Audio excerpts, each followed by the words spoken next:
ওই দিন মূলত আমাদের ছাত্রদলের একটা প্রোগ্রাম ছিল। আমরা শান্তিপূর্ণভাবে প্রোগ্রামটা করার জন্য আসছিলাম। আমাদের শহীদ মিনারে প্রোগ্রামটা ছিল। তো তখন আমরা সকালের দিকে আসছিলাম।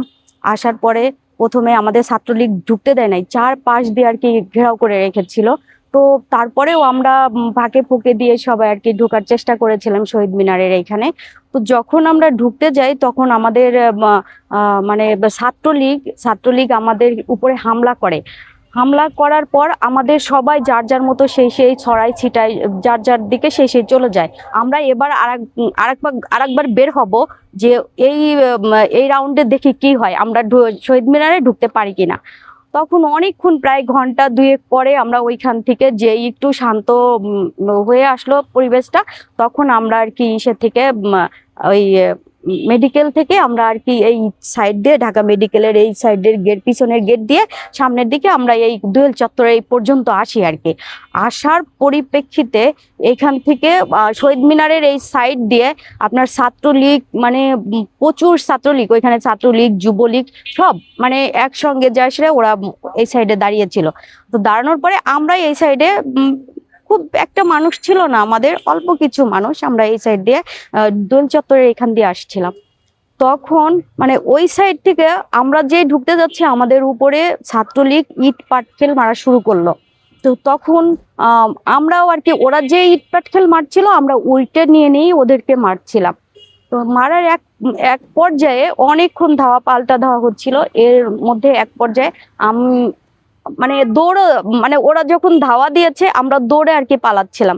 পালানোর সময় তো সবাই ওই সাইড দিয়ে বেরিয়ে যায়, আমি মানে এই সাইড দিয়েই দোল চত্বরে ঢাকা ইউনিভার্সিটির এদিকে আর কি দৌড়ে আসছিলাম। তখন আমি তো মনে করেছি যে ছাত্রলীগ ওরা যেহেতু ওরা মা বোন আছে, আমারও ভাই ব্রাদার আছে, সবাই আছে, বাট ওরা ওরা যে একটা মেয়ের উপরে গায়ে হাত তুলবে এটা কখনো মানে আমার কল্পনা করা হয়নি যে ওরা মেয়েদের গায়ে হাত তুলবে। তো একবার যে আমি যেই দৌড় দেই, পিছন থেকে আমাকে একটা মানে ইট মারে আমার পায়ের মধ্যে যখন ইট মারে তখন আমি স্লো হয়ে যাই। স্লো হওয়ার সঙ্গে সঙ্গে মানে পিছন থেকে একজন এসে আমাকে হাতের উপর এমন জোরে দুই হাতে বাড়ি মারে, দুটো হাত আমার পুরো ফুলে যায়। তখন আমার হাতে একটা ছোট্ট লাঠি ছিল, আমি এরকম করতে করতে আর চিল্লাচ্ছিলাম। চিল্লানোর পরে ওইটা ফেলে দিই। ফেলে দেওয়ার পর আরো 6-7টা না 8টা ছাত্রলীগ এসে আমার উপরে যেভাবে অত্যাচার করে, আমাকে আমার গায়ে প্রচন্ড ভাবে মারে। তার হাতে ছিল যে পাইপ ছিল, তারপরে হকি স্টিক ছিল, তারপরে আপনার বাঁশের লাঠি ছিল, এগুলো দিয়ে আমার উপরে আক্রমণ করা হয়। আক্রমণ করার পর আমি পড়ে যাই। পড়ে না, সরি, আক্রমণ করার পরে আরেকজন এসে আমাকে একটা মানে বুকের এখানে ঠিক লাথি মারার পর আমি পড়ে যাই। পড়ে যাওয়ার পরে আরো সবাই আমাকে, পড়ে যাওয়ার পরে আমাকে সবাই মারার পরে তারপরে ওই যে ছেলেটা আমাকে বুকে লাথি দিয়েছিল ও আরো দুইবার আমাকে ওই ফেলে ফেলে দেওয়ার পরেও আমাকে আর কি মারে। মারার পরে আমাদের একটা উকিল ভাইয়া আছে, অপু ভাইয়া, উনি আমাকে আর কি বাঁচানোর চেষ্টা করে। উনি আমাকে ধরার পরও করে কি ওই ছেলেটা আবার তাকে আমার ওই ভাইয়াটাকেও মারে।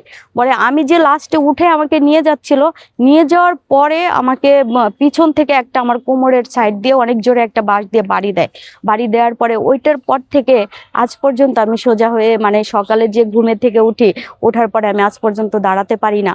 মানে আমার কোমরে এত পরিমাণ পেইন করে আর ব্যথা করে।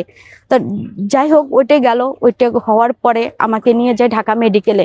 আমি এখন জানতে পেরেছি যে আমাকে প্রথমে যে বাড়িটা দিয়েছিল ওই ছেলেটার পরিচয়টা জানতে পেরেছি যে ওরা ছাত্রলীগ, আগে ছিল ছাত্রলীগ, এখন হচ্ছে তারা, শুনেছি যে ওইখান থেকে একটা ছেলে আপনার শিবিরে আছে, শিবিরের এখন অনেক বড় নেতা। তখন জানতাম সে ছাত্রলীগ, এখন শুনি যে সে ছাত্র, এই নতুন এসে বলে আপনার শিবিরে জয়েন্ট সেক্রেটারি না কি যেন হয়েছে, এরকম একটা। যে আমার উপরে এরকম নির্যাতন করেছে যারা ছাত্রলীগরা এখন শিবির হয়ে সামনে প্রকাশ পাচ্ছে, তাদের আমি মানে তাদের আমি বিচার চাই।